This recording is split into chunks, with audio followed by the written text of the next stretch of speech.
un verdadero placer verlos aquí en la cuarta edición del Seminario de Filosofía, que nace con la intención de tener un espacio como profesores, un espacio como colaboradores, un espacio para compartir ideas, un espacio para hacer vinculación, un espacio para conocernos. Y qué mejor hoy con el pretexto del confinamiento, que podemos acercarnos tres lugares distintos en la Ciudad de México que por muy cerca que parezca están pues a largas distancias. Qué bueno que podamos compartir compañeros de distintos campus. Y pues bueno, sin más preámbulo, pues inauguramos la cuarta edición del Seminario de Filosofía con la presencia del maestro Osvaldo Gallo Serratos, que es licenciado en Filosofía por la Universidad Panamericana, maestro en Filosofía por la Universidad Iberoamericana, profesor de Filosofía en el Campus Santa Fe y que tiene como áreas de investigación la epistemología, la filosofía de la cultura y la ética ambiental. Misma de lo que nos va a hablar, es el tema que nos presenta el día de hoy, y va a presentarnos una charla, plática, seminario, con el texto El principio de la responsabilidad, capítulo 1, con Hans Jonas.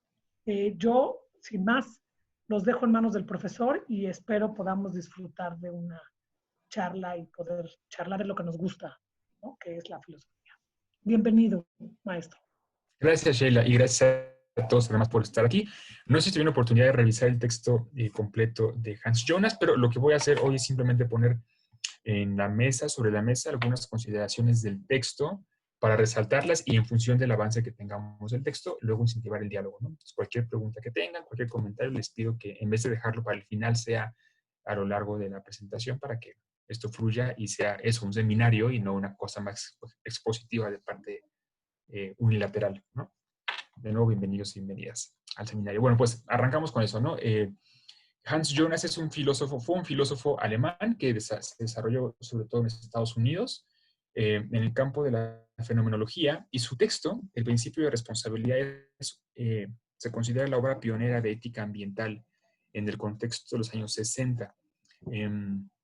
Es un texto que tiene como finalidad, por una parte, poner sobre la mesa los nuevos paradigmas técnicos, tecnológicos que en el siglo XX irrumpen, sobre todo bajo la luz de una perspectiva ética. Por eso el subtítulo del texto es Ensayo para una ética de la civilización tecnológica, no simplemente una ética, digamos, de la responsabilidad, sino también para enfatizar el carácter de ética y tecnología. En la primera parte del texto de Jonas, lo que nos encontramos es una suerte de repaso histórico sobre la noción de las ciudades, pero antes solo quería problematizar el capítulo de Jonas con base en lo que estamos ahorita pues, percibiendo como efectos negativos del calentamiento global. Para cuando Jonas escribe el libro, no existe la noción de calentamiento global.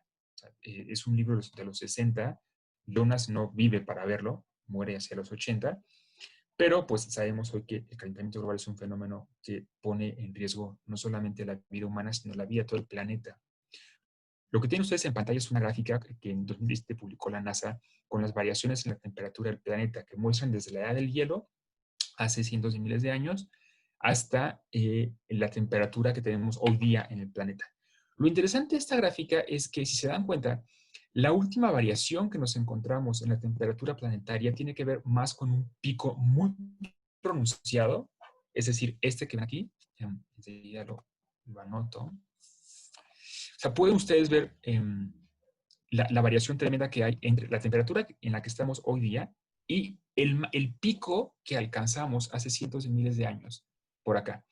Esta gráfica es importante sobre todo para hablar del problema del negacionismo ambiental. Pensemos en Donald Trump o en su séquito de seguidores, ¿no? Valga la redundancia. El séquito de Trump y Trump mismo piensan que es normal que la temperatura del planeta esté aumentando porque ya hemos tenido fenómenos de aumento de la temperatura. Si nos movemos de esa perspectiva, Trump y los negacionistas del cambio climático tienen toda la razón. Efectivamente, sí ha habido momentos en la historia de este planeta en los que la temperatura efectivamente ha estado muy elevada. Tenemos aquí el caso, ¿no? En pantalla. Lo que no es normal es que los picos de incremento de temperatura sean tan súbitos, y tampoco es normal que estén en las partículas por millón que tenemos hoy día. O sea, si comparamos el calentamiento global que tenemos ahorita, ¿no?, el que estoy marcando en este momento, con el que se ha presentado, vemos que no hay precedente. ¿De qué sí hay precedente respecto del calentamiento global? Sí hay precedente de que ha habido. No hay precedente de que lo haya habido ni a la velocidad ni a las dimensiones que lo vemos hoy día. La trampa del negacionismo consiste en pensar que esto es normal, pero en términos científicos esto no es normal, porque nunca, nunca, nunca en la historia de este planeta hemos tenido un incremento en la temperatura como el que tenemos, pero sobre todo a la velocidad. A ver, piensa en esto. El pico que ven al final de la gráfica es de 1980 a 2017. Es brutal. No, no es un incremento, vamos, eh, como el que sucedió cuando hace, no sé, 7,000 años, por ejemplo, o 14,000 años. De ahí que las acciones que hay que emprender para frenar este incremento de la temperatura tienen que ser muy tajantes, pero sobre todo tienen que ser urgentes, porque además la verdad es que aunque está el Acuerdo de París con todo lo que eso implica y Naciones Unidas repitiendo cada momento que hay que hacer algo para bajar la temperatura, lo cierto es que lo más probable es que ni siquiera lleguemos a 2050 con la meta que nos propusimos, sino que para 2032 ya estemos rompiendo la barrera del 1,5 grados. Y aquí hago una pequeña precisión, la última científica antes de pasar al texto. Mucha gente se pregunta por qué rayos es importante que la temperatura planetaria suba como máximo 2 grados y no 2,5. A ver, si nos ponemos estrictos, alguien puede decir, oye Osvaldo, si un día estamos a 25 grados y al día siguiente estamos a 27, pues la verdad es que no se siente mucho. Es más, a veces amanecemos a 7 y luego de repente estamos a 14 y todos muy contentos. Bueno, yo siempre hago la analogía cuando hablamos del calentamiento global con nuestro cuerpo. Nuestra temperatura corporal, nuestro cuerpo es bien sensible, ¿no? No es lo mismo tener una temperatura de 36,5 grados a una temperatura de 38,5 grados. La variación es mínima, son 2 grados. Pero con 2 grados ya tenemos problemas en nuestro cuerpo, ¿no? Y pensemos, por ejemplo, ¿qué sucede cuando nuestro cuerpo pasa, vamos a poner, 3 horas con una temperatura de 39 grados? Bueno, pues lo primero que va a pasar es una falla renal. Luego más que ni mucho menos 2, ni mucho menos 3 y 4 grados ya es mortal. Lo mismo pasa con el planeta.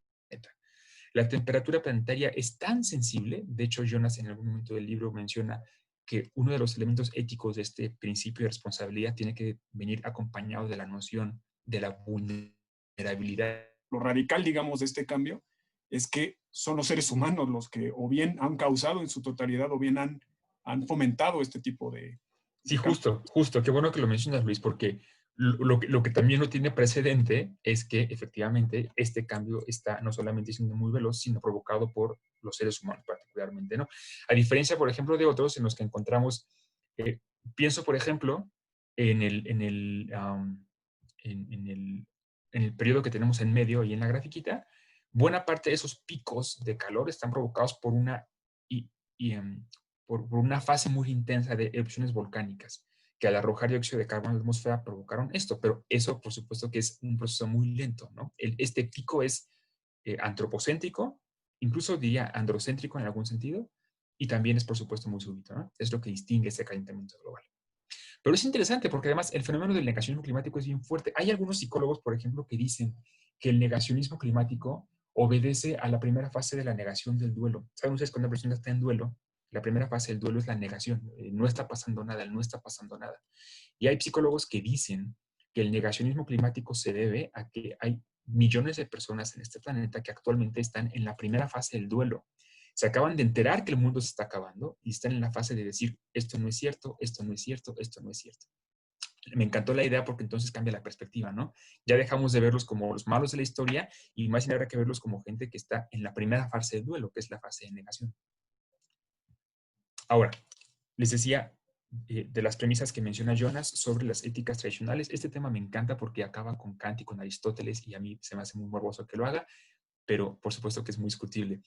Lo cual no quiere decir que al acabarlos, por supuesto, los desestima, ¿no? Sino simplemente me parece que enriquece mucho clases de ética. Yo siempre he dicho que Jonas es de mis autores más taquilleros cuando lo meto a clases de ética. Les recomiendo muchísimo, muchísimo, en serio, que lo aborden porque incomoda mucho. Y porque si una clase de ética no te incomoda, me queda claro que no está bien dada, ¿no? Porque uno tiene que romper el caparazón de los lugares comunes para luego, pues eso, ¿no? Pasar a la acción. Porque ¿qué es de un curso de ética si no se lleva a la acción? Hombre, no es nada, es letra muerta. Hay 3 premisas básicas con las cuales, dice Jonas, las éticas hasta ahora se han explicado. La primera premisa es que toda condición humana, perdón, que la condición humana permanece en lo fundamental fija. Esto es fundamental, ¿eh? Pensemos en Aristóteles o en Kant. El imperativo categórico kantiano funciona solo en la medida en la que se conciba que el ser humano es así y siempre va a ser así.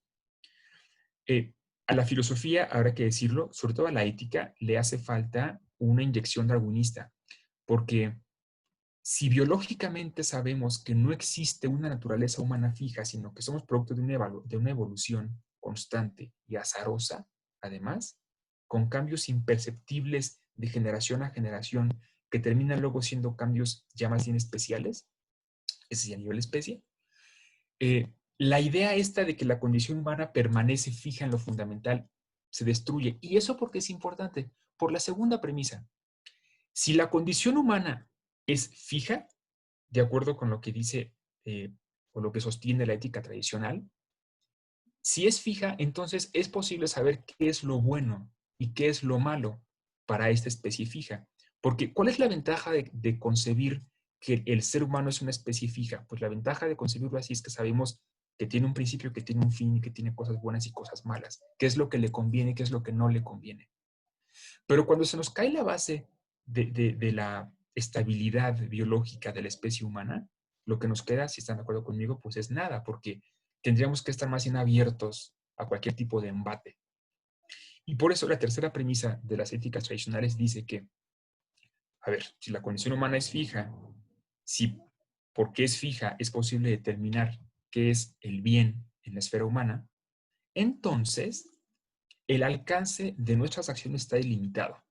De eso quiero hablar a continuación porque la responsabilidad desde la ética la hemos entendido desde una postura más infligista, como si las acciones humanas fueran simplemente acciones basadas en 3 tipos de niveles y no en 4. Me explico. En el capítulo es más o menos evidente que Jonas lo explique así, pero lo que voy a hacer a continuación es una reformulación del capítulo 1, al menos en la parte de la responsabilidad. Hasta antes del siglo XX, se distinguen en las teorías éticas 3 niveles de responsabilidad. Después del siglo XX, o mejor dicho, a partir del siglo XX, sobre todo en la segunda mitad del siglo XX, tenemos que considerar a estas 3 esferas una cuarta, que es mucho más radical. La primera, vamos a hablar de las éticas tradicionales. Yo soy responsable de lo que hago, en primer lugar, para conmigo mismo. La responsabilidad primera que tengo, el primer nivel de mi responsabilidad es para conmigo mismo. Yo soy responsable de quizá mi situación, yo soy responsable de no levantarme temprano, yo soy responsable de no comer bien, yo soy responsable de lo que hago conmigo mismo. Esa es la primera esfera de responsabilidad. Una teoría ética que no incluya este nivel de responsabilidad, pues no es una teoría ética, ¿no? Porque la ética comienza desde la propia observación. Pensemos, por ejemplo, en la ética budista, ¿no? La meditación zen no es otra cosa que el silenciarte para comprenderte mejor, ¿no? Teniendo por objeto la nada, que acaba siendo uno mismo. El siguiente nivel de responsabilidad de las éticas tradicionales es la responsabilidad doméstica. Yo soy responsable de faltarle al respeto a mi pareja, yo soy responsable de lo que le pase a mis papás, yo soy responsable de lo que le pase a mis hijos, yo soy responsable de que el vecino no pueda dormir por el escándalo que tengo en una fiesta en tiempos de COVID, etcétera, ¿no? Este nivel de responsabilidad es mayor que el personal.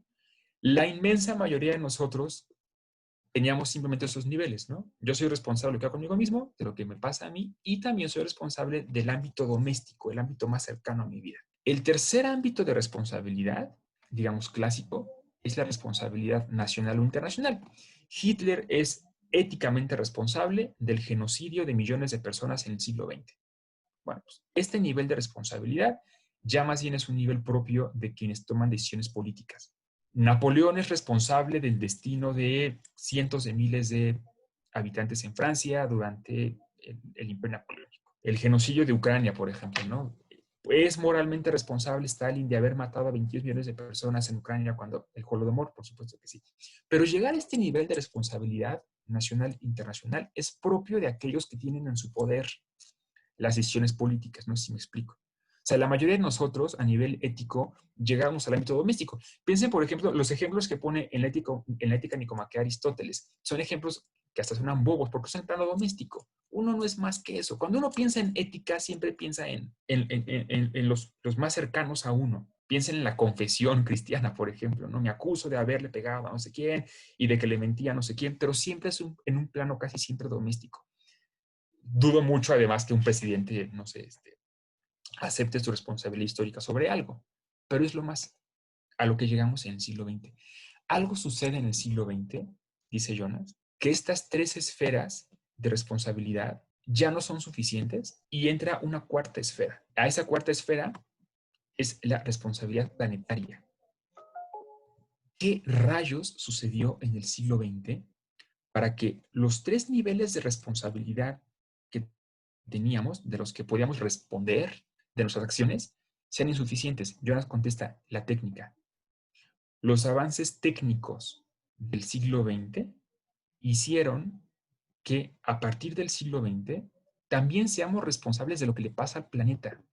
Yo soy responsable, cuando enciendo mi automóvil, de que cientos de personas mueran por la contaminación del aire en municipios que yo ni siquiera conozco de este país.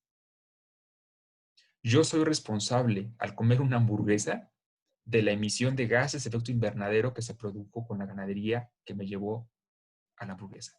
Es decir, si se dan cuenta,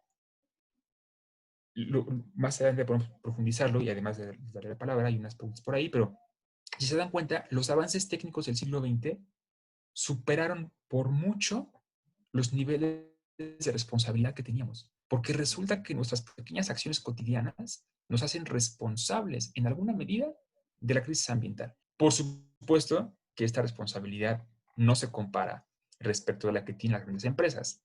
Yo puedo dejar de consumir Coca-Cola por no usar botellas de PET, pero si Coca-Cola sigue produciendo 6 botellas por minuto, pues carajo de nada sirve aquello, ¿verdad? Hay un par de comentarios, primero de Luis y luego de Mónica. Si quieren, les doy la palabra en ese orden para que discutamos. Vale, sí, Osvaldo. Fíjate que ahora que leía esta parte de Jonas, fíjate que no me convence todavía la idea. Sí me convence la idea de que a lo mejor enfrentamos un cuarto nivel después del siglo XX, a lo mejor a mitad del siglo XX, con las crisis planetarias, que ahora enfrentamos un cuarto nivel o tenemos un nuevo nivel de responsabilidad que sería planetaria. Lo que no me termina de convencer es que las éticas antiguas se reduzcan a estos tres niveles, ¿sí? Solamente como dos ejemplos. Un ejemplo sería la cristiandad, pensando, por ejemplo, en Tomás de Aquino o en Agustín. San Francisco. Sí, Francisco, o las vías místicas. Sobre todo, por ejemplo, la idea de una especie de trascendencia ética en el nivel de la humanidad, de salvar la humanidad de mi hermano, por ejemplo, ¿no? Entonces, creo que ese nivel de ética no se puede reducir ni a una cosa personal, tampoco es una cosa doméstica y tampoco se dirige al ámbito nacional. Incluso me atrevería a decir que ni siquiera se reduce a lo planetario, porque creo que esa es justo la propuesta de Jonas, ¿no? Ese va a ser el problema, digamos, de las éticas de corte judío o en general de corte cristiano, que no van a poder quizá hablar de esta responsabilidad planetaria, pero creo que es interesante ver que o bien está por encima de un nivel planetario o bien está en otro esquema ese tipo de responsabilidad, la responsabilidad que tengo por el alma casi de la otra persona que tengo. ¿Dónde está tu hermano, no? La crítica claro. de Yahvé a Caín, ¿no? Cuando mata a Abel. Esa pregunta es buenísima, ¿no? ¿Dónde está tu hermano? Y a eso es lo que iba un poco, ¿no? O sea, como que siento que aquí Jonas pasa como demasiado rápido, creo, esa dimensión de una especie de responsabilidad, sí es cierto, no planetaria, pero que no se reduce a ninguno de esos tres ámbitos, ¿no? O sea, creo que ese se puede explicar muy bien para el primer caso de la ética cristiana, ¿no? Y por otro lado, eso quizá después que lo discutimos con más detalle, pero solo como para apuntar, porque pues, me encanta este tipo de textos porque pues, retan a la teoría kantiana y pues yo soy kantiano de corazón. Mira, no dije nada de Kant, ¿ok? Y entonces, o sea, un primer punto que también es más interesante, es en la minilla anterior, que era la tesis fundamental, ¿no? de Jonas, que el argumento es como de la condición humana se siguen las... ¿Le podrías regresar tantito? Claro. Perdón, por hacerte... Descuida, está muy bien. De la condición humana se sigue el bien humano, se puede determinar el bien. Y de la determinación del bien se sigue el alcance de las acciones, ¿sí? Si uno se pusiera muy quisquilloso y se pusiera muy scholar con la cosa kantiana, o sea, Kant jamás va a partir de un imperativo a partir de la naturaleza humana. Eso es lo que le va Totalmente, a los empiristas, ¿no? Él va Sí. a decir justo al revés, o sea, la obligación se va a partir de algo que debe ser, no de cómo de hecho es el ser humano. Lo que hace eso es limitar justo el ámbito de acciones de los seres humanos. Y por eso creo que es muy interesante que ahí, te digo, no me termina ahí de casar. Creo que tiene un punto muy, muy importante, Jonas, ¿no? Pero no me termina de convencer el argumento de que la ética kantiana es una ética temporal, que esa es como la conclusión que debe Sí, dar. exactamente. La ética kantiana es una ética intemporal, ¿no? Se le puede atacar por el formalismo, estoy de acuerdo, pero no por la temporalidad, ¿no? O sea, Sí. creo que ahí quizá habrá que discutir como con más cuidado, ¿no? Porque sí hay como Sí. saltos ahí de Jonas, ¿no? Y yo estoy de acuerdo contigo en ambas cosas. Suscribo el hecho de que pase demasiado rápido, por ejemplo, la tradición franciscana, que para mí es el protoecologismo, al menos en Occidente. La idea franciscana, aquella de el hermano sol, la hermana luna, el hermano lobo, el hermano fuego incluso. Creo que podríamos considerar, por ejemplo, una responsabilidad en términos franciscanos más que planetaria cosmológica, porque es, vamos, incluso cósmica, ¿no? En el sentido de ordenanza del mundo. Creo, sin embargo, que la imposibilidad de Francisco de Asís de haberla teorizado, porque no queda más que en intuiciones que se plasman, por ejemplo, en el Cántico a las Criaturas, impide que se le conciba con cierta seriedad, ¿no? Y sobre todo porque el franciscanismo posterior ya no tiene o sea, me atrevo a decir, ya para el siglo XIV, el franciscanismo es otra cosa.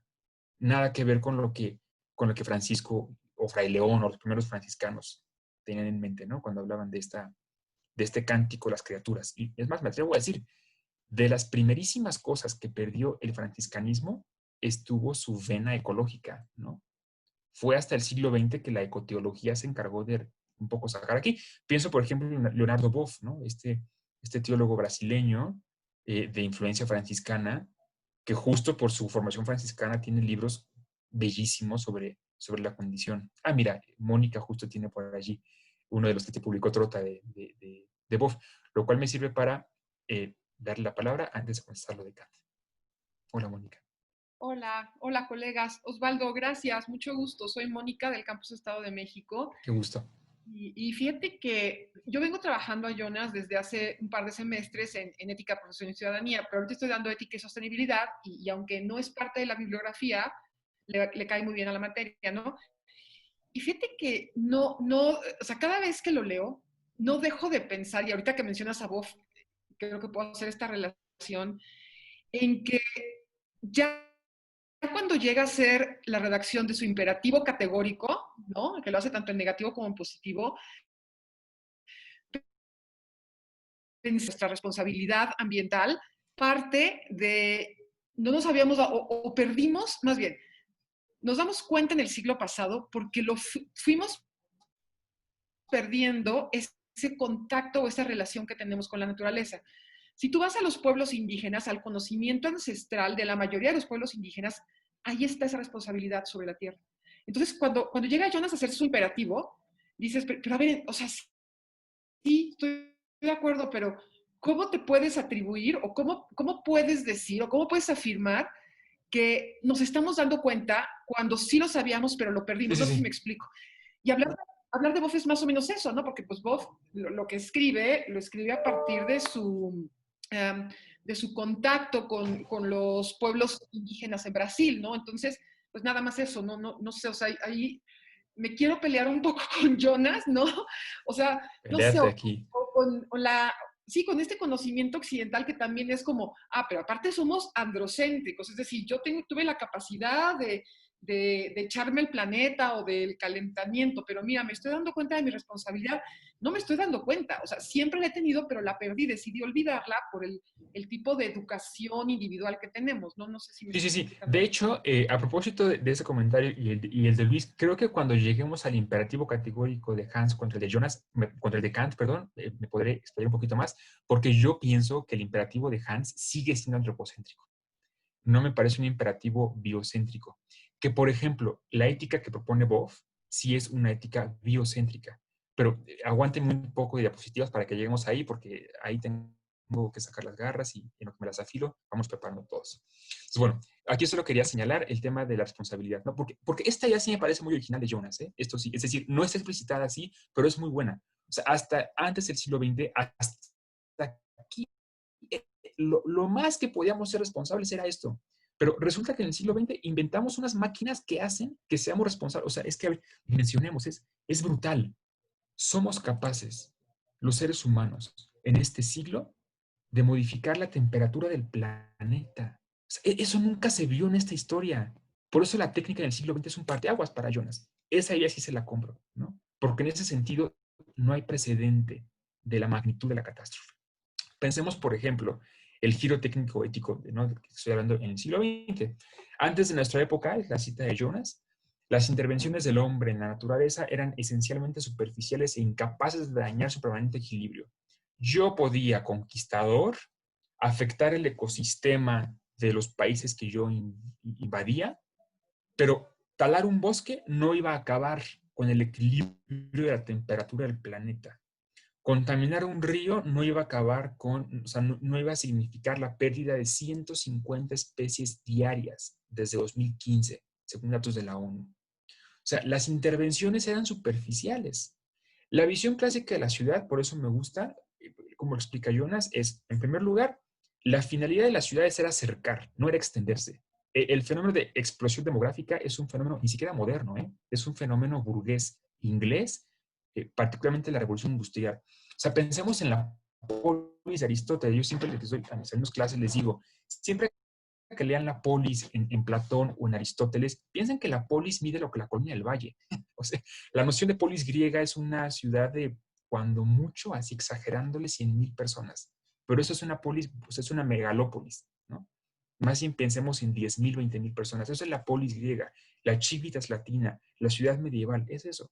Y su interés es más bien cercar, no expandirse, no expandirse. Además de esto, la vida humana transcurre, al menos hasta antes del siglo XX, entre dos ámbitos, lo permanente y lo cambiante. Pueden pasar guerras, pueden pasar huracanes, pueden pasar lo que sea, pero habrá selva, ¿no? Puede pasar lo que sea, fuerzas naturales, guerras, otras cosas, pero hay mar, hay océanos. Lo cambiante son las obras humanas. Ahora hemos perdido ese ámbito, porque ahora pues, una lluviecita puede acabar un bosque. O sea, pensemos, por ejemplo, la lluvia ácida termina en una hora con ecosistemas completos, ¿no? Por poner un ejemplo más o menos bobo, pero que, perdón, sí, por poco común, ¿no? Pero que puede llegar a suceder. Y lo más importante en la época previa es que la naturaleza no era objeto de la responsabilidad humana. La naturaleza cuidaba de sí misma. Andrea Guff, una historiadora oxoniense, publicó La historia de la naturaleza, que es la biografía de Alexander von Humboldt. Y en varias partes lo tradujo Taurus, un libro buenísimo, con además un buen de chismes súper morbosos de Humboldt cuando estuvo en México y en América Latina. Si no tiene nada que leer en diciembre, échenselo, está muy bueno. La invención de la naturaleza, de Andrea Guff, buenísimo, en serio. De ahí el famoso texto, el famoso título de Carlos Fuentes, ¿no? La región más transparente. Saben que Humboldt, cuando vino a la Ciudad de México, se para en el Paso de Cortés y escribe una carta diciendo: te escribo desde la región más transparente del aire, que hoy no se puede ver porque tiene una nata de smog encima. Bueno, pero la naturaleza, insisto, no era objeto de nuestra responsabilidad. La naturaleza se autorregulaba, ella cuidaba de sí misma. Lo que sucede después de este giro, de este impacto técnico del siglo XX, es que la naturaleza ya se convierte en parte de nuestra responsabilidad. Estas críticas de Jonas que tiene a la ética tradicional, un poco ya hemos hablado sobre eso, primero es que la técnica, antes era entendida como éticamente neutra. Después del siglo XX, con la capacidad de destrucción planetaria que nuestra técnica actual tiene, hay que más bien pensarla como éticamente no neutra. O sea, la técnica tiene también ya que ser parte del alcance de las decisiones éticas. Pensemos en Dos Bocas, en tantas cosas, ¿no? O sea, sí hay una responsabilidad moral de la técnica, cosa que antes era bastante, o sea, no se tomaba en cuenta, ¿no? La actuación humana sobre los objetos no humanos no constituye un ámbito ético a nivel general. Aunque yo aquí de nuevo pondré la figura del franciscanismo en el medioevo, pero fue tan poco el periodo y tan poco sistematizado que entiendo que no sea relevante en términos explicativos, al menos en Occidente. Lo relevante de la ética, y por eso Hans Jonas dice que han sido más bien éticas antropocéntricas, es que lo importante de la ética era el trato directo del hombre con el hombre. Además, el ejemplo me encanta porque permite criticarlo. Una ética androcéntrica, además de todo, ¿no? Lo que importa es lo que el hombre hace con otro hombre, no lo que el hombre hace con la totalidad de la vida, que a eso se refiere con que es una ética antropocéntrica. Pensémoslo, por ejemplo, la noción de causa final en Aristóteles, ¿no? ¿Qué es la causa final sino aquello que yo, hombre occidental, digo que es la causa de una cosa, ¿no? ¿Para qué sirve ese lago? Para pescar, para tomar agua. Pero nunca se me ocurre pensar, el lago sirve en sí mismo, tiene un valor como ecosistema intrínseco, ¿no? Siempre, siempre, siempre solemos pensar. Me acuerdo, por ejemplo, voy a poner el video, pero siempre que lo pongo exploto y preferí calmarme. El año pasado que hicieron las entrevistas para candidatos a la CNER, ¿no? El órgano regulador de energía, una candidata que hoy es, por cierto, la comisionada presidenta de la institución, dijo, bueno, es que entiendo a los ecologistas diciendo que tienen que cuidar el planeta, pero también nosotros tenemos que vivir y el planeta está aquí pues para nosotros. Y si tenemos que acabar con la naturaleza con tal de tener bien iluminada una ciudad, pues hay que acabar con el planeta. Y yo, a ver, escúchate, estás escupiendo para arriba, mi reina. O sea, y este pensamiento en el ámbito político y en el ámbito técnico prima, ¿no? Por eso, una de las, no sé si coinciden conmigo, pero yo estoy convencido, por lo menos, una de las tareas más urgentes de quienes impartimos ética a nivel superior es el de romper con esta visión antropocéntrica. No podemos seguir viviendo como si la raza humana fuera la corona, la joya de la corona, la cereza del pastel, la culminación de la creación, que ahora también hay que decirlo, al menos en Occidente, la crisis ecológica tiene una raigambre cristiana, ¿no? Pensemos en el Génesis, creced y multiplicaos, dominad las bestias del cielo y las aves del mar, pero se les olvida que eh, versículo más adelante también dice, y administraos bien, ¿no? Que es una cosa que Boff en sus textos también dice, o sea, sí hay una cosa teológica del cristianismo allí, pero hay que leer el libro con otra perspectiva, ¿no? No simplemente la perspectiva antropocéntrica. Súper difícil, por cierto. Mónica. Estás en mute, perdón. Perdón, tanta interrupción, No, Osvaldo. no, no, me encanta. Está buenísimo lo que estás diciendo, porque aparte me da pie para decir, el tema de nosotros como, o la especie humana, como la punta de la creación, lo máximo de la creación y tal, sin darte cuenta que eres parte de esa creación, lo que sea que haya creado, pues. Sí. O sea, que tú también eres finito, ¿no? Que Sí. tú también eres, pues sí, que tú también eres vulnerable, ¿no? Porque pues al final eres, estás formado de células y de lo que se muera, pues, ¿no? El experto en posthumanismo aquí es justo Moisés López, pero aquí hasta daría pie para hablar de todo esto de, ok, es que yo no quiero ser orgánico, yo quiero ser otra cosa. Perdón. No, pero sí, claro, tienes toda la razón. Habrá que ver, claro, llevando este problema al ámbito poshumanista, bueno, la cosa se diversifica muchísimo, ¿no? Hablando sobre todo no solo de la vulnerabilidad, sino de la maleabilidad, ¿no? De nuestra condición humana, si es que existe una cosa llamada condición humana. Sí, yo tenía una cuestión problemática respecto de las condiciones que planteas, ¿no? Que, bueno, que se han planteado en el debate contemporáneo, ¿no? De ética ecológica, sobre la relevancia de cómo interpretar estos cambios como con dos condiciones, ¿no? Que son radicales, o sea, que son irreversibles, por un lado, entendiendo a lo mejor radical como irreversible, y por el otro lado, que tienen causas antropógenas, ¿no? O sea, que eso es lo característico de los cambios ambientales contemporáneos, ¿no? No sé si estés de acuerdo, por ejemplo, con lo que dicen algunos autores, estoy pensando en Helmut Trischler, ¿no? que tiene este textito sobre los tipos de antropoceno y demás. Y él se atreve a decir, bueno, tiene una hipótesis muy interesante, que él dice que si uno se pone como muy estricto a lo mejor con los datos, uno podría dar cuenta que en el neolítico, en la instauración del cambio de la situación nomádica a la situación sedentaria mediante la agricultura, dice que hay datos que sugieren que los cambios a nivel global fueron suficientemente fuertes como para considerarlos irreversibles. O sea, a lo mejor el problema es que como son, digamos, datos muy remotos, pues es difícil que tengamos certezas, ¿no? Pero creo que la hipótesis es muy sugerente, por lo menos a nivel de cómo se puede replantear la situación, porque eso significaría, muy en contra a lo mejor de lo que suelen considerar algunos teóricos, como, no sé, como Donna Haraway, como todas estas teóricas que consideran que es el capital, ¿no? El capitaloceno. O sea, no es el antropoceno, el capital, lo que realmente provoca. No, parece que están las raíces mismas de la humanidad. O sea, no es un modelo económico, o sea, es una tesis más dura, creo, ¿no? No es un modelo económico histórico, sino es la naturaleza humana, ahora sí lo diríamos así con todo lo problemático que sea, desde sus inicios, ¿no? Entonces, o sea, con la instalación de la agricultura por un lado, y otro ejemplo que llegan a poner otros teóricos es, dicen, nunca habían existido extinciones causadas por los seres humanos. Hay como una hipótesis como, no tan, a lo mejor tan probada, pero muy socorrida igual, que durante la modernidad se extinguió el dodo, por ejemplo, ¿no? Que fue el primer animal que podemos considerarlo extinto por causas humanas, ¿no?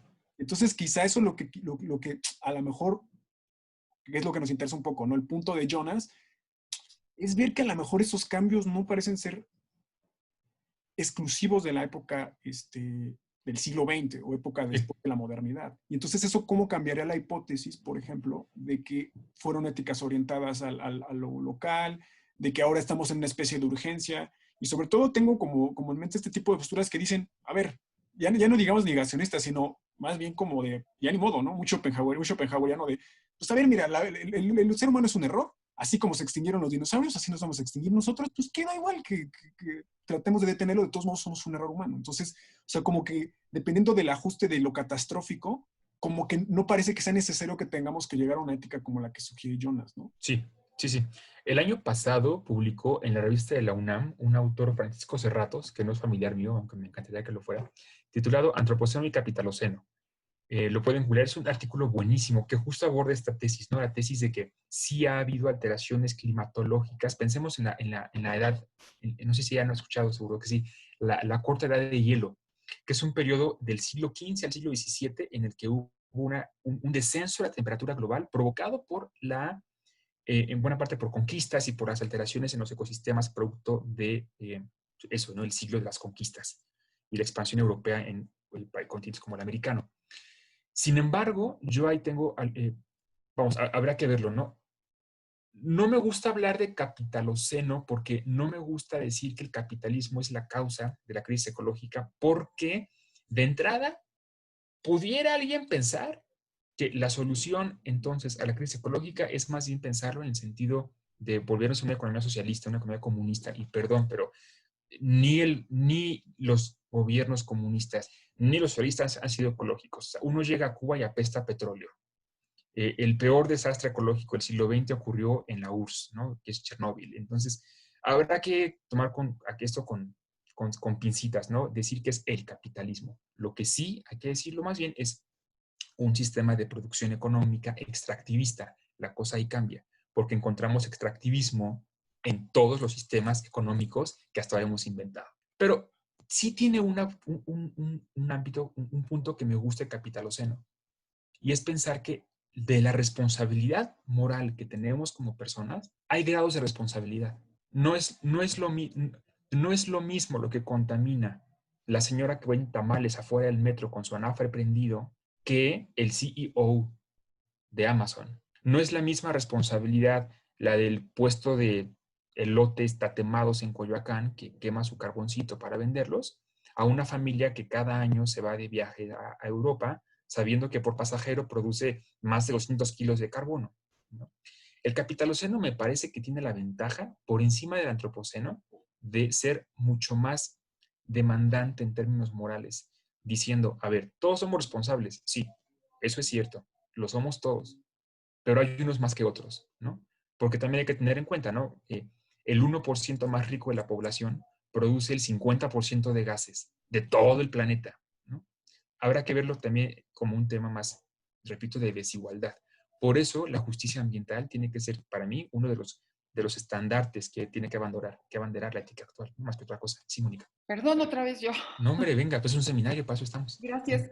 Fíjense que esto del capitaloceno también tiene que ver en qué, porque en el capitaloceno o en el capitalismo todo lo medimos a través de no por ser un bien en sí mismo, sino a través del beneficio que me puede generar y a todo le ponemos precio, ¿no? Pero entonces ahí fallamos en monetizar ciertas acciones de la naturaleza. No monetizamos cuánto cuesta o cuánto costaría, porque aparte no tendría quien pagárselo, el ciclo del agua. O si yo tiro un árbol, les voy a poner un ejemplo muy específico, donde yo vivo, ¿no? Tirar un árbol cuesta 1,200 pesos de multa al municipio y tienes que donar, no 7, ahora 10 árboles, se supone, ¿no? Entonces tú llegas con tus 1,200 pesos, tus 10 árboles, que no sabes ni quién los va a plantar, ni si son endémicos, ni no, y ya. Y ahí ahí está tu responsabilidad, ya cumplí mi responsabilidad. Pero lo que no estás monetizando, porque si en el capitalismo todo lo monetizamos, es justo ese árbol que tiré, pues de entrada, ¿cuántos años tenía? ¿Cómo monetizo eso? ¿Cómo monetizo que las hojitas perciban o que capten CO2 y que lo conviertan en aire limpio? ¿Cómo monetizo el murciélago que vivía en ese árbol y que polinizaba frutas? Es decir, o sea, de verdad creo que el decir capitaloceno o que se queda corto y yo no sé si esta crítica sea correcta, ¿no? Decir, es que no estoy monetizando, vamos, la polinización de las abejas, no estoy monetizando el que la abejita mueva sus alitas, no sé si me explico. Entonces ahí también creo que fallamos en qué nos conviene monetizar y qué no. Hay que saber llegarle a los que toman decisiones en su idioma. Si yo le llego a un empresario diciéndole, oye, fíjate que, o sea, no manches, contaminas un buen, bájale a tu contaminación porque pobres animalitos, no estoy llegando a su lenguaje. Si en cambio yo llego y le digo, oye, ¿sabes qué? Te vas a ahorrar un buen de dinero si inviertes en una ciclovía que conecte el metro más cercano con tu empresa, porque así tus trabajadores van a pedalear y los gastos de servicio médico te van a empezar a bajar a partir de 10 años, porque no sé qué. Creo que la ventaja allí, Mónica, sería que solo sirve como un instrumento el dinero, como lo que tiene que ser, ¿no? En el sentido de nos permite hablar en el lenguaje de quienes están tomando decisiones. Porque si no les hablamos en el lenguaje, si apelamos al buen corazón de la clase empresarial de este mundo, vamos a ir como estamos. Si apelamos a una constitución moral, como la apuesta de este gobierno federal, por ejemplo, no estamos hablándoles en el lenguaje. Necesitamos hablar el lenguaje mercantil en ese sentido, ¿no? Si no las con signos de pesos no te van a entender. O sea, es más fácil que involucres a la clase empresarial hablándoles su lenguaje en términos de ahorros a largo plazo que hablándoles en temas de responsabilidad moral. O sea, qué pena que lo diga un filósofo, ¿no? Pero el pragmatismo a veces tiene su encanto. Y creo que en este caso podría ser uno de tantos, ¿no? Quería rescatar esta idea porque hay, como ustedes saben, como que varias ideas respecto de las éticas antropocéntricas, patocéntricas, biocéntricas, no sé si ubican los términos, pero bueno, son más o menos comunes en la bibliografía sobre filosofía. Tenemos en una primera esfera una ética antropocéntrica, cuyo centro es más bien, ¿no?, de los seres humanos, ¿no? El estado del bienestar de la persona. Luego tenemos el patocentrismo, que es un término más o menos común en inglés, pero poco común en español cuando uno habla de ética ambiental. El patocentrismo es la idea de una ética centrada sobre todo en animales. Piensen, por ejemplo, en el movimiento vegano o veganista, ¿no? Que no sufran las vacas, que no sufran los perros, los zancudos, pues sí, porque nos pican, pero pues no nos importan porque son chiquitos, etc. Luego tenemos el biocentrismo, que es más bien una postura ética en la cual el centro de las decisiones éticas, el centro de nuestra responsabilidad, recae en todos los seres vivos y en general, a grandes rasgos, en el estado del ser vivo. La meta, según algunos filósofos ambientales, creo que Boff está en ese lado y también seguro ubican a Glenn Albrecht, un filósofo australiano que escribió un libro, acaban de publicarse el año pasado, que se titula Earth Emotions. Glenn Albrecht es famoso porque acuñó un término llamado solastalgia. Solastalgia es la angustia producida a nivel existencial después de la pérdida de conexiones con tu tierra. Una especie de angustia kierkegaardiana, pero a nivel planetario. Una angustia de ver que tu casa se está quemando, literalmente, y que lo que tú tienes es nada para combatirlo. es como Kierkegaard, pero triplicado, ¿no? Es decir, la depresión kierkegaardiana, la angustia kierkegaardiana a un nivel planetario. La postura, por ejemplo, de filósofos como Oren Albrecht, es decir, necesitamos una ética, ni siquiera biocéntrica, sino una ética holística, donde el mundo animado y también el mundo inanimado se conciban como partes de un todo, como una red conectada, más que como una pirámide, ¿no? ¿Para qué se requiere eso? Luis, ¿vas a decir algo? Sí, tenía cuestión, Osvaldo. ¿Qué es lo que te decía hace rato? ¿Por qué este tipo de holismo sería diferente de las concepciones teleológicas griegas o grecorromanas? O sea, No en lo ese sé. sentido, Creo que es lo mismo, de hecho. sí, ¿no? O sea, en ese sentido creo Sí. que como que digo, wow, oye, es que es eso que a veces sucede, ¿no? Con los clásicos de, wow, suena tan nuevo que ya lo he escuchado antes, Sí, justo ¿no? eso, justo Y eso. justo decía, ¿no? O sea, esto de justo la noción, justo de cosmos, ¿no? De los griegos, es justo esta especie de orden y esta especie de incluso de plantear una ética a nivel cósmico y a nivel interno, ¿no? O sea, sobre todo a lo mejor estoy pensando más en los presocráticos, ¿no? En Heráclito, en Empédocles, ¿no? O sea, a lo mejor ya con el caso socrático es un poco más completo, ¿no? Bueno, de complejo con Platón y Sócrates, ¿no? Pero en el caso, digamos, de los presocráticos, pues justo es este tipo de ética holista, ¿no? O sea, que justo está comprendiendo, y de hecho creo que ese es el argumento de Jonas, ¿no? De justo creo que ese cambio que se da con las éticas modernas y la radicalidad de la técnica tiene que ver con el desencantamiento del mundo, ¿no? Con que la ciencia moderna contempla al mundo como un engrane mecánico en lugar de una especie de organismo o una especie de complejo de ciertos fines, ¿no? Entonces digo, ahí se me hace muy interesante la propuesta, pero o sea, no la veo tan distante de algunas concepciones. Y él mismo, creo que Jonas lo coquetea un poco ahí, ¿no? Cuando dice ciertas concepciones religiosas, ¿no? De cómo se entiende el mundo. La diferencia, yo diría, es que el plano místico te lo permite hacer, pero la mística en la modernidad, es que creo que la bronca está en la modernidad, porque incluso en el medioevo tenemos todavía, es como si, pongámonos románticos, ¿no? Es como si tuviéramos en las éticas clásicas, griegas y romanas, una suerte de protoética ambiental o protolismo, vamos a llamarle así, pero en la modernidad, justo con la visión del mundo como un reloj y todo lo que eso implica, se rompe aquello y hasta el siglo XX aquello como que se salió de control y regresamos como en el Renacimiento hicimos, ¿no? Mm. A los antiguos y ahora también los medievales, ¿no? Porque sí encontramos en el medievo, pienso por ejemplo en los textos de Saint Hildegarda, sí tenemos una pulsión cósmica de recuperación de las cosas, ¿no? De volver a las cosas. Pero insisto, quizá por su poca sistematización termina siendo para los manuales de filosofía un poco irrelevante. Sí, y además, perdón, ya nada más un pinky, no No, es como venga. para... Creo que también tiene mucha razón Mónica, ¿no? Que es una crítica que se ha hecho desde las condiciones no occidentales. O sea, este tipo de teorías también como holísticas no solamente, digamos, son un proyecto, sino que son formas de vida milenarias de un montón de grupos Sí, más sí. pequeños. Ajá, lo que creo que sí tiene razón Jonas, y que creo que es lo que se señala ahora en el debate, es cómo pasar de esas éticas que tienen, podríamos decir, la limitación de solamente estar, no solamente, pero principalmente orientadas a pequeñas comunidades, entenderlo en una ética global, ¿no? O sea, cómo hacer de ese modelo viable para un modelo global, por un lado, y además en ciudades que están ya Yo ahí modernas, que ya pasaron por advertiría el también, paradigma de la perdón, modernidad. O sea, eso creo que es lo... advertiría una cosa Sí, que sí. también No, sí, sí, Osvaldo. Mónica estaba señalando. Yo ahí advertiría el riesgo que también corremos de romantizar las culturas indígenas, porque lo que también es cierto es que no todas las culturas indígenas son muy ecológicas. O sea, hay culturas indígenas que arrasaron con bosques enteros y que acabaron con lagos y que acabaron con ríos. A veces nos pasa, cuando hablamos de indigenismo y medio ambiente, lo que al buen salvaje de Rousseau, ¿no? Damos por sentado que por el simple hecho de ser culturas indígenas son, vamos a decirlo, holísticas. Entiendo, por ejemplo, no sé, pienso en la Pachamama, ¿no? Ese tipo de, o pueblos del Amazonas. En Sudamérica, por ejemplo, parece que sí es una constante. Pero pensemos luego en los aztecas, por ejemplo, que de ecologistas no tenían nada los señores, ¿no? O pueblos vikingos, o qué sé yo. Habrá que solo, digo, puntualizar, no tener cuidado con romantizar, porque también pensémoslo así, ¿no?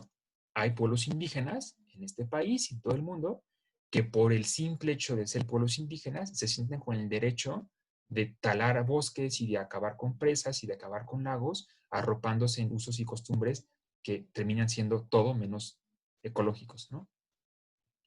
Pero sí, o sea, insisto, estamos de acuerdo. Curiosamente hemos ya tocado ciertos temas que pensaba aquí en las diapositivas, entonces creo que puedo estar avanzando porque ya salieron como a colación. Pero me detengo aquí porque es justo lo que quería mencionar. O sea, pensemos en la noción de Pachamama con los pueblos sudamericanos. ¿Saben ustedes que Bolivia es el único país que tiene reconocidos a nivel político los derechos de la madre tierra? Es una cosa bellísima, ¿no? No soy muy fan de eso porque implica antropogenizar la naturaleza, pero pero entiendo que somos animales simbólicos y que tenemos que apropiarnos de alguna manera de los elementos de la naturaleza y de alguna manera antropomorfizarlos para entenderlos, ¿no? Pero creo que un buen principio sería pensar que así como partimos del hecho de que tenemos derechos, porque a ver, todos sabemos que los derechos humanos es una cosa que nos inventamos para poder convivir. Si a alguien le preguntas, oye, demuéstrame que tienes derechos humanos, pues no se puede demostrar, ¿no? Es una hipótesis políticamente conveniente, moralmente conveniente, pero es una hipótesis, ¿no? Cosa que se nos olvida. Esto le molesta mucho a los abogados, no sé si ustedes saben, pero a los abogados de repente es como, ¿cómo que los derechos no se pueden demostrar? Pues no, o sea, es una hipótesis políticamente conveniente, pero a ver, demuéstrame que tienes derechos humanos. Demuéstrame, no lo hay. Creo que esta misma hipótesis sí podemos aplicarla a la naturaleza, porque es conveniente, en todos los sentidos, suponer que sí existe un derecho moral propio de la naturaleza. Aquí riesgo, que es una pregunta que yo no he sabido contestarme. ¿Hasta qué punto la cuidamos o no? Porque no vaya a llegar el riesgo de que la cristalicemos. O sea, piensen, por ejemplo, que nuestra obsesión por, no sé, porque no se extingan animales nos lleve a impedir su extinción y estar constantemente clonándolos, impidiendo el desarrollo natural del planeta, que es que especies vienen y van. Creo que sí hay un riesgo de cristalizar muchas cosas. Sí, Mónica. Pero ahí de nuevo, en esto que acabas de decir, se mete el tema de que estamos acelerando esa extinción. O se están extinguiendo Totalmente. animales que no se tendrían que extinguir. Sí. Es decir, sigue siendo una acción de los humanos sobre el planeta, porque tendemos a solo mencionar cambio climático, pero en realidad es crisis climática. El cambio climático es solo una parte, quizá la más evidente de la crisis climática, pero crisis climática es también pérdida de la biodiversidad, que está relacionada, pero se estudia, o creo yo que se tendría que estudiar aparte, ¿no? Porque hay otra serie Ahora, es un hecho que todo está conectado, es un sistema. O sea, el planeta Tierra es un sistema. No son pequeños nodos, son más bien eso, sí, son nodos que están conectados todo por conexiones invisibles, pero está conectado todo. Se me ocurre, ¿no? Y en esto de la romantización de los pueblos indígenas, fíjate que a mí me pasa mucho. Me pasa y luego voy a esta parte de, bueno, a ver, sí, pero también como una suerte de retribución, porque quien es más vulnerable hoy al cambio climático son las comunidades originarias o las comunidades que viven en esta relación, que tienen su milpito, etcétera, y sobre todo las mujeres. O sea, las mujeres hoy indígenas son las más impactadas por efectos de la crisis climática, ¿no? No sé. No, sí, ahí tengo, híjole, mucho que decir. De entrada, una cosa que me gusta, por ejemplo, de las tradiciones místicas, orientales y occidentales, es que te obligan a guardar silencio y observar. Y la primera regla para escuchar es callarte, ¿no? Y yo creo que el planeta nos está diciendo algo. Lo que los medievales llamaban los signos de los tiempos, bueno, pues algo así también aquí, ¿no? Los encontramos. Es decir, bueno, más que medievales, ¿no? Está en el Nuevo Testamento, pero pienso, por ejemplo, en el hecho de que tengamos una crisis ecológica que no solamente es calentamiento global, es justo pérdida de diversidad, contaminación de los océanos, crisis económica, una pandemia global provocada, lo sabemos todos, por haber intervenido en un espacio en el que no teníamos que haber intervenido. Sobrepasar los límites que como especie tenemos está haciendo que la naturaleza, vamos a pensarla como ser, ¿no? Nos esté diciendo algo. Y sí vale la pena que lo escuchemos. Jonas lo dice, ¿no? Debemos escuchar, ¿no? Se pregunta retóricamente en el texto, ¿debemos escucharla? ¿Debemos reconocer su exigencia como vinculante? Me parece que sí. Porque de lo contrario, no tendríamos... Digo, lo más fácil es la postura schopenhaueriana, ¿no? Que decía Moisés de sí, o sea, ya somos, ¿no? Hay que morirnos. La bronca no es que nos vamos a morir nosotros. La bronca es que vamos a dejar un planeta que muy difícilmente se podrá recuperar. Porque hasta ahora la estabilidad planetaria ha permitido que después de una crisis, hombre, pues, aquello se reponga. Pero porque no hemos puesto a pensar, no hemos puesto a pensar el hecho de que puede ser que las modificaciones, que las alteraciones que estemos haciendo en el planeta ni siquiera permitan que en 100 años, en 200 o en 1000 vuelva a haber vida. Eso se nos olvida, ¿no? Si solo fuéramos nosotros, diría, perfecto, pues ya, un suicidio masivo y, ¿no? Pero, a ver, es una cosa planetaria. Y aquí, sin embargo, sí tengo que decir algo. La respuesta yo creo que no es enteramente filosófica, porque no es enteramente racional. Las tradiciones religiosas místicas yo creo que tienen ahí la batuta, porque ahí hay una motivación que es suprarracional. Hace poco discutía, por ejemplo, con un amigo teólogo, le decía, es que está padrísimo, por lo menos como cristiano, porque el creyente cristiano defiende la creación porque la concibe como don de Dios. A diferencia del ecologista ateo, ¿no? Que dice, la defiendo pues porque hay que defenderla, pero no hay una motivación suprarracional o supranatural. Y eso termina siendo una ventaja, por supuesto, para el cristiano, ¿no? Digo, fuera de la tradición que es más cercana a México, el cristianismo, no por otra cosa. Tenemos, por ejemplo, ahí esta visión de la tecnología como vocación de la humanidad. Ya hemos hablado, ¿no? Desde el principio, por el hecho de sus efectos ya no es éticamente neutral. Y aquí sí me gustaría rescatar eso, porque siempre se habla de la técnica en el sentido, pues eso, ¿no? Como amoral. Pero no, la técnica tiene que pensarse como el sentido moral o inmoral, ¿no?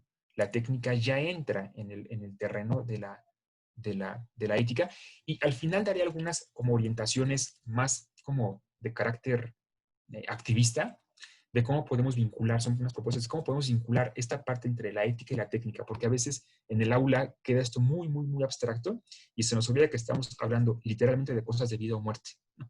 Y de cosas, y de personas vulnerables, ¿no? Mónica mencionaba perfectamente, las mujeres, ¿no? Hace poco estaba, por ejemplo, leyendo un video de unas urbanólogas en Madrid que estaban explicando por qué las ciudades no están construidas para mujeres. Y ponían ejemplos muy concretos que yo, porque soy hombre, no me hubiera puesto a pensar. Decían, por ejemplo, es que se les olvida cuando hacen baños públicos que la mujer tarda más tiempo en el baño que el hombre. Tener un baño para cada género es absurdo, porque el tiempo que pasa un hombre en el baño es menor al que pasa la mujer y por eso hay filas en el baño de mujeres. Y uno dice, pues tiene toda la razón. La planeación de las ciudades tiene una perspectiva androcéntrica. Y como ese ejemplo podemos sacar no sé cuántos más, ¿no? Sobre los imperativos categóricos, llegamos a este momento, ahora sí, nos podemos coser un poquitín. Tenemos la formulación que usa, saben que hay muchos imperativos categóricos. La formulación que usa, kantianos por lo menos, la formulación que usa Jonas es una de las tres, ¿no? Obra de tal modo que puedas creer también que tu máxima se convierte en ley universal. Jonas opone a ese imperativo categórico uno que no me gusta porque sigue siendo antropocéntrico, no sé qué les parece. Escribo dos. Incluye en tu elección presente como objeto también de tu querer la futura integridad del hombre. Hombre, me gusta que incluya el terreno de la planeación, el ámbito de a futuro, pero no deja de ser una ética autorreferencial, ¿se dan cuenta? De nuevo, soy yo el centro y la medida de las cosas. O la segunda formulación, obra de tal modo que los efectos de tu acción sean compatibles con la permanencia de una vida auténtica en la tierra. Pero dice, de una vida auténtica del hombre en la tierra, en el texto, ¿no? Yo modifico un poquito ahí pero sigue siendo antropocéntrica. Que la ética kantiana, por lo que decíamos, sea conveniente o no. A ver, por supuesto que entiendo la pertinencia kantiana, más bien la insistencia kantiana en hacer una ética, si no anclada en la naturaleza, sino más en el deber ser, que termina siendo, de nuevo, en un plano superior al mero contacto físico, al mero contacto, digamos, cercano. Tiene la ventaja de que es atemporal. También estoy de acuerdo con eso. Yo no veo por qué la ética kantiana es una ética temporal. No me queda claro. Pero sí creo que no tiene una raíz biocéntrica. Y yo ahí sí creo, en el contexto en el que estamos, creo que sí conviene pensar en imperativos morales que sean biocéntricos, no antropocéntricos. Y si el imperativo moral no incluye la vida en este planeta, pues que mejor no sea imperativo moral. Sobre todo por lo que es que Si aceptamos la primera tesis de Jonas, aquella de que la técnica hizo que tuviéramos una responsabilidad planetaria, entonces sí habría que incluirlo, ¿no? Porque la responsabilidad hasta ahora llegaba a este plano, como decía yo, internacional, pero no al plano planetario. Lo que yo propondría aquí es un imperativo biocéntrico, tomando un poquitín de Jonas. Obra de tal modo que los efectos de tu acción sean compatibles con la permanencia de la vida auténtica en la Tierra, en general. Porque entonces aquí, siguiendo este imperativo categórico, ya no solamente es la vida humana, ni tampoco la vida de los animales, es hasta las bacterias incluso. Una ética biocéntrica es una ética que se preocupa porque la vida permanezca. Pero esa apuesta es una apuesta que tiene un telos, si no, no sería una apuesta, y es una apuesta que tiene que ser necesariamente suprarracional. Por eso la pertinencia, decía, de las tradiciones místicas. Sí, fíjate que justo quería también llegar a este punto, porque hay una discusión que tiene muy interesante Donna Haraway en su último texto, en el de Staying with the Trouble, permanecer en el conflicto. Y tiene una discusión muy interesante porque justo ella pone un poco en duda los imperativos biocéntricos. O sea, dice sí, o sea, hay que salir del paradigma, obviamente, antropocéntrico, que todos los deberes y las obligaciones se centran en el sujeto racional, ¿no? Sí, y la otra opción que ha salido en la mayoría de las perspectivas ecologistas, y ella tiene en mente incluso a los feminismos ecológicos, a los ecofeminismos, a cierto tipo de ecofeminismos, dice, sí, en efecto es que ahora es la vida, digamos, como que la base material de las obligaciones, ¿no? O sea, esa sería como la base material. Sin embargo, creo que pone a discusión un tema muy, muy complejo a nivel teórico y a nivel político, que es, dice, sí, pero en un contexto como el que vivimos, que no solamente es un contexto de vida, sino un contexto de extinción, tenemos que también empezar a plantear el tema de la muerte. ¿Sí? Y ella dice, no me gusta la opción, y no dicen, para que no suene fascista, ¿no? Dice, justo para eso está luchando. Pero sí tenemos que plantearnos también el hecho, que el problema de la muerte. Y ella tiene en particular una discusión muy específica, que es el tema del aborto.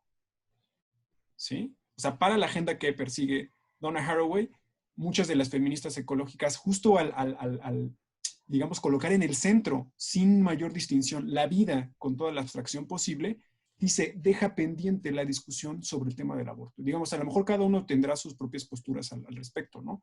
Pero creo que sí pone, creo que el dedo en la llaga, Haraway, al decir que quizá un imperativo biocéntrico así estipulado deja demasiados márgenes abiertos, ¿no? Para la condición real que es, como decía un poco Mónica hace rato, ¿no? O sea, tenemos que morirnos en alguna medida, ¿no? O sea, el hecho, digamos, radical de a lo mejor de estas posturas como más ancladas en la modernidad, incluso a lo mejor la propia cristiandad, ¿no? Asumir la finitud y la mortalidad, ¿no? Por eso dice ella, más bien lo que tenemos que pensar es formas de permanecer en el conflicto, ¿no? En ese problema que es la administración de la vida y la muerte. Y obviamente eso conecta con toda la beta biopolítica.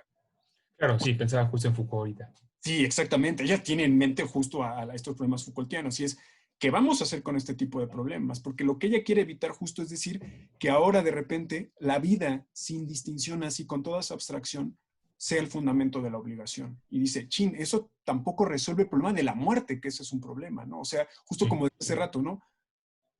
Chin, pues ahora no puedo ni a lo mejor ni siquiera caminar sobre la tierra porque pues ya la estoy lastimando en alguna medida, ¿no? O sea, Sí. y parece como algo baladino, así como, ay, ya lo quieren llevar a un argumento del ridículo. No, creo que Haraway dice justo, eso es un problema, porque el problema de la muerte es un problema que está vinculado absolutamente al imperativo biocéntrico.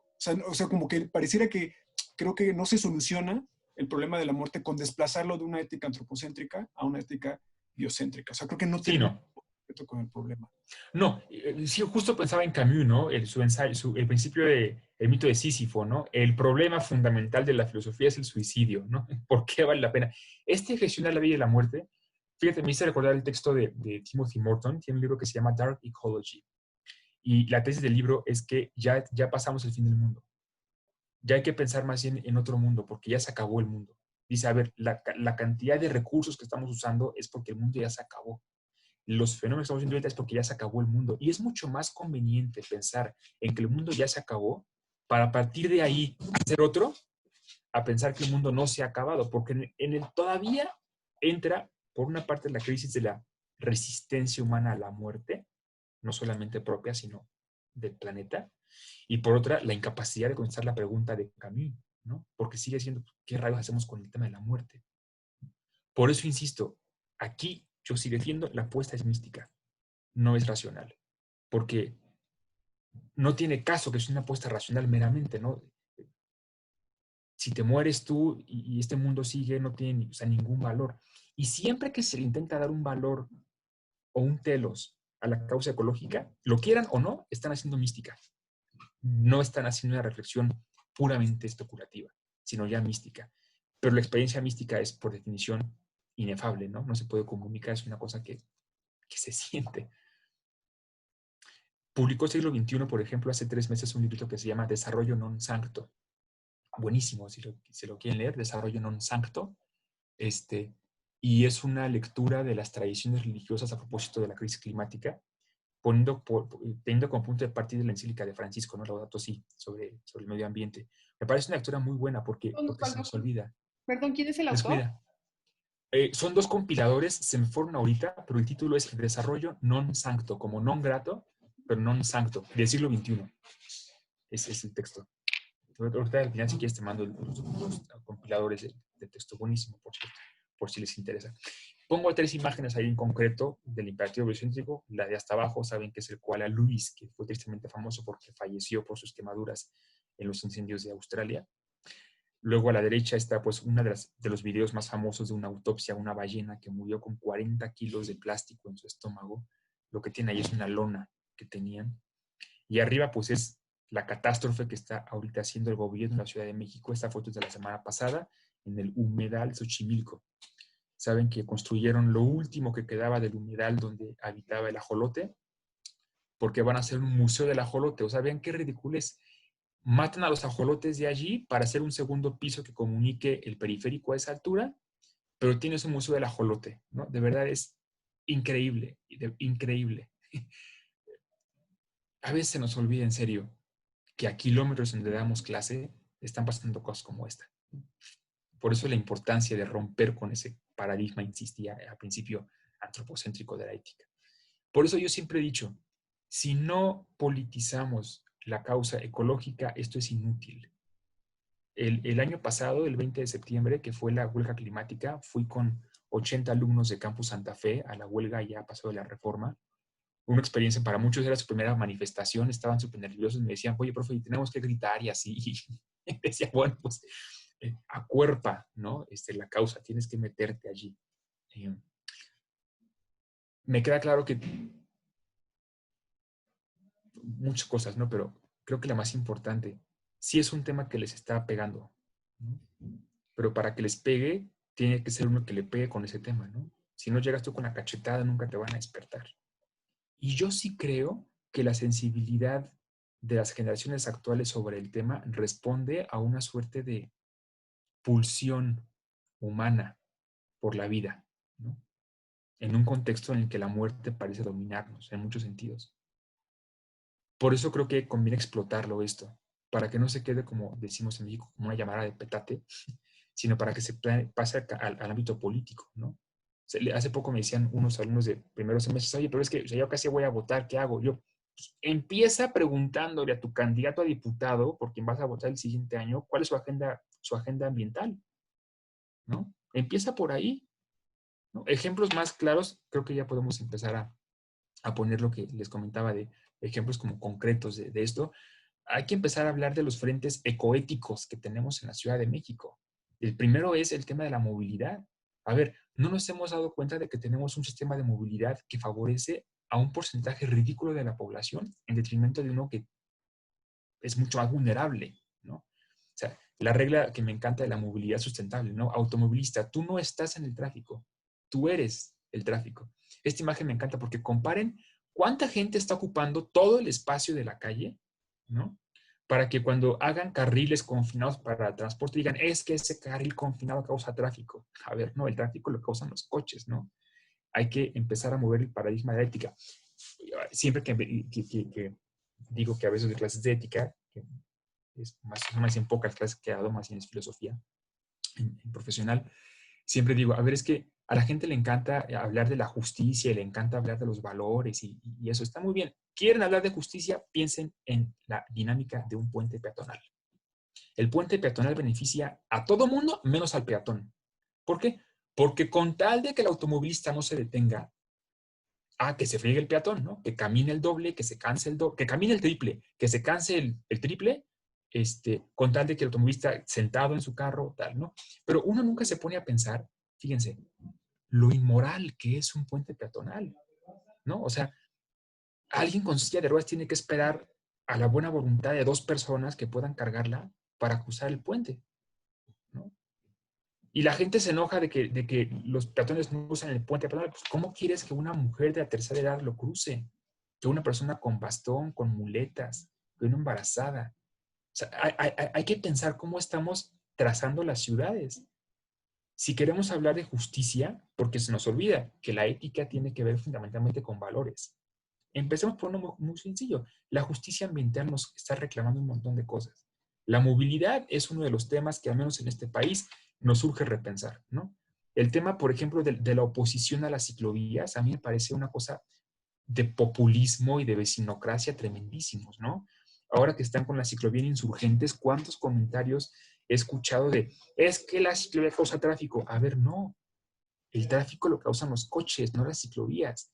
Pero mientras no superemos esta visión antropocéntrica y sobre todo, en buena medida, ideologizada por un tipo de movilidad fundamentalmente de cierto tipo de la población que la ocupa en detrimento de otras, no vamos a poder, ¿no?, salir de este tipo de engranes.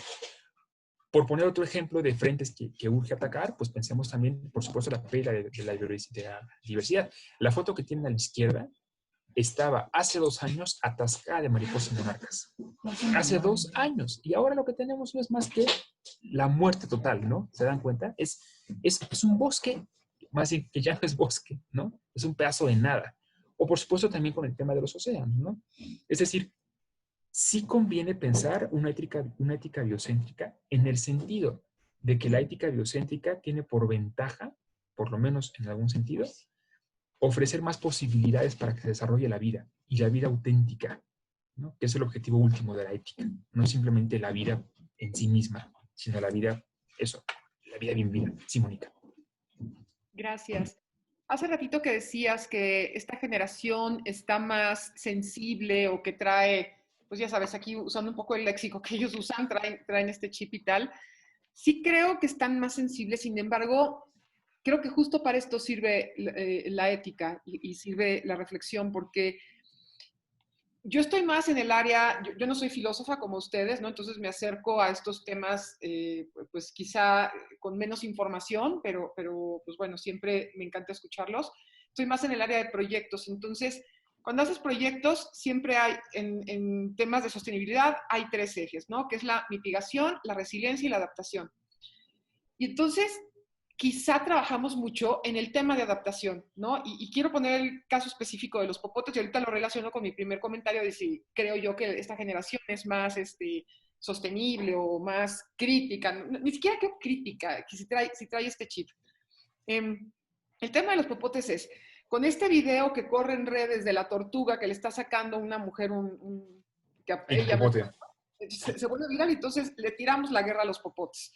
Pero no le estamos tirando la guerra ni a los desechables, ni al cepillo de dientes que también tiene un montón de plástico, etc. Pero entonces la adaptación, o este tema de adaptación, ¿qué pasa? Ok, popote necesitamos porque, oh Dios, ¿cómo voy a comer o cómo voy a no usar popote? Y entonces, ok, vamos a hacer unos de aluminio. Entonces, al final, ese tema de adaptación me conflictúa, ¿no? Y sobre todo, volviendo al tema de si son más sensibles al tema ecológico los jóvenes o no, sí creo, pero creo que sí le tenemos que entrar desde la ética o desde la reflexión que genera la ética, porque si no solo me quedo en una moda. Les pongo el ejemplo de las copas menstruales, por ejemplo, ¿no? Para las mujeres, que ahora ustedes saben que la toalla sanitaria, que a mí me rechoca el nombre, pero la toalla sanitaria y los pañales, ¿no?, fueron determinantes para que las mujeres saliéramos a trabajar. Pero entonces tienen un impacto en el medio ambiente tremendo. Entonces ahora tenemos el tema de la copa menstrual, ¿no? Entonces la copa menstrual de verdad tiene pues, quita ese impacto y me parece maravilloso. Uh-huh. No sé si es más por moda o más por un rollo de si tengo un compromiso con la vida auténticamente, o la vida de todas las personas. A eso me refería con que las tradiciones místicas tienen más que hablar, Mónica, porque el apelar al plano sobrenatural te permite tener un referente que está fuera de este mundo, y al estar fuera de este mundo es más fijo que lo que está en este mundo. Yo incluso diría, más que escuchar, o más bien, junto con escuchar a los pueblos indígenas respecto a lo que tienen que decirnos, que es muchísimo sobre la naturaleza, hay que escuchar también a las tradiciones místicas de todo el mundo, de Sudamérica, de Ayudoamérica, de Oriente y de Occidente, porque creo que en la universidad se nos olvida que es un discurso válido, pertinente, original, pero además del todo que se mete de lleno a este tipo de problemáticas, ¿no? Lo cual no quiere decir, a ver, que consta dicho tradiciones religiosas, dije tradiciones místicas, ¿no? Porque hay que distinguir, hay místicas sin religión, pero creo que es un ámbito que a veces se nos escapa un poquitín y que nos puede dar más de lo que nos puede quitar, ¿no? No sé si me expliqué muy bien, pero la idea es fundamentalmente esa. Moisés, tenías también una cosilla por ahí que decir. Sí, vinculado con lo que comentaban tanto tú como Mónica, también creo que es un problema ahí que se tiene que abordar también con detenimiento, porque justo este punto de que sí, parece que creo que las generaciones contemporáneas, las generaciones más jóvenes, pareciera que por lo menos tienen la conciencia de que es un problema.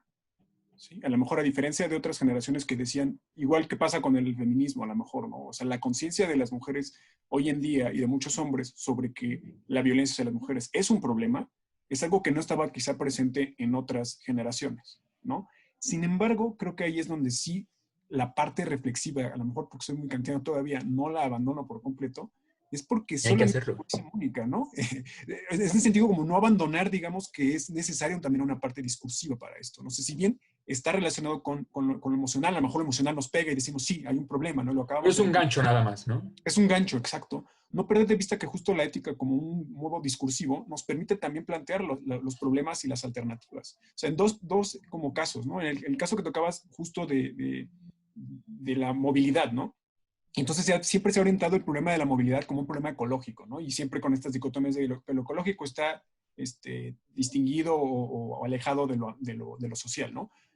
Pero algo que, por ejemplo, es interesante y por eso creo que es importante pensarlo en términos democráticos, como de escuchar distintas voces, es, sí, a lo mejor esas soluciones funcionan para ciertos sectores, ¿sí? A lo mejor en Insurgentes, en la Ciudad de México, donde las personas que van a la Condesa van al ladito a su trabajo, pues funciona muy bien el Metrobús, ¿no? Pero para una persona que se traslada desde Catepec, y te lo digo con mi voz porque yo he vivido toda mi vida ahí, transportarse de aquí hasta Santa Fe, transportarse de aquí hasta Ciudad Universitaria, es un insulto que alguien te diga que Totalmente. estás Vete en contaminando, bici. ¿no? Vete ¿No? en Y bici, por yo supuesto. todavía como estudiante, pero la persona que a lo mejor depende de su trabajo, de que tiene que levantar su carrito del 94, que contamina un montón, pero pues ahí puede subir sus sandías para irse hasta saber dónde. O sea, creo que Totalmente. es necesario como un recalibre constante de las voces que no se escuchan, ¿no? Porque sí, Sí. compañeros, ¿no? Que me decían, sí, y en bici, y me fui a Tultitlán, y me fui acá, le digo, sí, pues te vas en la mañana, cuando no hay peligro de asalto, te vas en bolita con tus amigos, y no te paras a las 6 de la mañana a trabajar, ¿no? Entonces creo que es cuando creo que estas epistemologías de corte feminista tipo Haraway, igual que apelan sobre todo a lo contextual, o sea, porque creo que el problema de Jonas, a mi parecer, es que sigue como atorado en este esquema muy de occidente de éticas de corte como muy universalistas, ¿no? Como Eso, sí. un solo modelo y que dices, oye, pero esto de la epistemología de la situación, de las condiciones específicas, como que demanda ciertas, y sé que tiene que ser paradójicamente como una respuesta coordinada, porque pues, eso es un desastre global, pero al mismo tiempo esta especie de responsabilidades colectivas responden a epistemologías específicas, ¿no? O sea, te digo, no creo que sea la misma respuesta, igual, por ejemplo, ahora que decía Mónica, lo de las toallas mal llamadas sanitarias y la copa menstrual, justo además responde a cierto tipo de dinámicas, ¿no? De qué tan accesible va a ser. Otro ejemplo, ya con esto me callo, otro ejemplo que ahora se me ha hecho muy brutal en la época de la pandemia es el uso del plástico. O sea, hemos satanizado el plástico, pero está, no puedo decir comprobado, pero por lo menos hay como grandes argumentos para decir que la mejor forma de sanitizar es mediante el plástico. O sea, cuando te dicen, ¿qué haces si una persona tiene coronavirus? Pues todo lo plastificas, todo lo aíslas mediante el plástico, porque yo lo he visto, ¿no? Ahora que trato de hacerlo, y en el Estado de México, que no hay ningún orden, lo pongo en supuestas, entre comillas, bolsas separadas, ni siquiera con las bolsas resulta como pragmáticamente como útil, pues, ¿no? Entonces siento que a veces como que esta demanda de respuestas que son únicas suelen chocar a veces con contextos que son como, que Sí. tienen sus propios problemas, ¿no? Sí, yo también pienso que hay que evitar la trampa del solucionismo. Porque el solucionismo acaba siendo populista, ¿no? La solución para la movilidad es que todos andemos en bici. A ver, no, yo vivo en Tasqueña, de Tasqueña a Coyoacán, a Santa Fe, perdón, o sea, no puedo irme en bici, ¿no? Necesito. Pero, por ejemplo, eh, eh, bueno, saben que en movilidad hay una cosa que se llama el problema del último kilómetro, que es una cosa, en pocas palabras, es una ciudad, digamos, sustentable en términos de movilidad, es una ciudad que tiene una red de metro o de trenes lo suficientemente buena para que la máxima distancia a la que estés desde cualquier punto de la ciudad, de una estación de tren o de metro, sea 1 kilómetro. Y acompañado de esto, que la ciudad tenga un sistema de bicis compartidas que te permita moverte de donde estás al metro o del metro a donde vayas en bicicleta. Es como así la meca, ¿no? de los urbanistas. Para allá hay que movernos. Pero si se plantea la solución a la movilidad en términos unilaterales, esto va a ser un fracaso. Pienso, por ejemplo, tiene ahí una imagen de 2 bocas, como está ahorita. Es un manglar eso, por cierto. La transición energética tiene que pasar a fuerza por energía nuclear. Pero tenemos satanizada la energía nuclear después de Chernóbil. Pero se nos olvida que es hasta ahora la energía más limpia que tenemos en muchos sentidos. Es más fácil tratar los desechos tóxicos que se producen de plantas nucleares que tratar los paneles solares cuando ya no dejan de ser, cuando ya no sirven luego de 25 o 30 años, porque terminan siendo súper tóxicos. Además, hoy día tenemos tecnología suficiente como la fisión nuclear. Saben que la fisión nuclear, a diferencia la fisión, a diferencia de la fusión nuclear, es así, la fisión no produce ningún tipo de toxicidad. Las plantas de fisión nuclear tienen que ser como, o sea, la meta, pero para llegar ahí hay que empezar con la fusión nuclear. Pero donde no hay voluntad política para hacerlo, pues ¿qué nos espera, no? Y yo también por eso creo, y ya con esto puedo cerrar toda mi intervención de Jonas, yo sí le considero por conservador y por mi formación y por lo que ustedes quieran, quizá por niño UP, yo sí creo que la filosofía es una suerte de árbitro de las ciencias. Yo sí creo que la filosofía es eso, ¿no? Como la que le marca tarjeta amarilla cuando la ciencia está pasando, tarjeta roja cuando dice, oye, ciencia, hasta aquí llegaste, ya no te pases porque esto es ámbito de la medicina, eso es ámbito de la química, eso es ámbito de la política. Si creo en esta capacidad reguladora o regulativa o normativa de la filosofía, es porque sí creo que si la filosofía no sirve para hacer puentes, no sirve para nada entonces. Y sí conviene, para evitar la trampa del solucionismo, que se pongan en contacto todas las áreas que tienen que ponerse en contacto. Los economistas, los abogados, los indígenas, los místicos, los eticistas. Porque me encanta la etimología de la palabra ecología, ¿no? Ecos es casa, ¿no? La ecología es el cuidado de la casa, el estudio de la casa, ¿no? Y justo lo que distingue a un problema ecológico de un problema económico o un problema social es que el problema ecológico, por el simple hecho de ser ecológico, es un problema ya económico y social y ambiental y político. O sea, es todo. Por eso pensar la ecología desde, o más bien, pensar en solucionar problemas ecológicos desde el discurso político o desde el discurso económico o desde el discurso filosófico es no entender que la problemática ecológica, mejor dicho, por su naturaleza, demanda la intervención de todas las voces. Y si dejamos de fuera una, va a pasar lo que estamos viendo en la pandemia, ¿no? Escuchamos solamente la opinión de la medicina y vean la economía como está, por las trizas, ¿no? Por los echas trizas. Si hubiéramos dejado que la planeación del confinamiento, que nos agarró en curva y tal, se entiende, pero si hubiéramos dejado que la planeación también intervinieran, por ejemplo, la voz de los economistas, otra cosa hubiera sido, ¿no? Porque entonces se convierte esto en una especie de titiritero, jalas un hilo, pero lo demás se descompone. El arte de pensar ecológicamente, y cierro con eso, es el arte de saber jalar qué hilos, en qué momento, en qué proporción, y todos parejos. No sé si quisieran cerrar con alguna otra cosilla, porque por mi parte ya es lo que tenía que decir.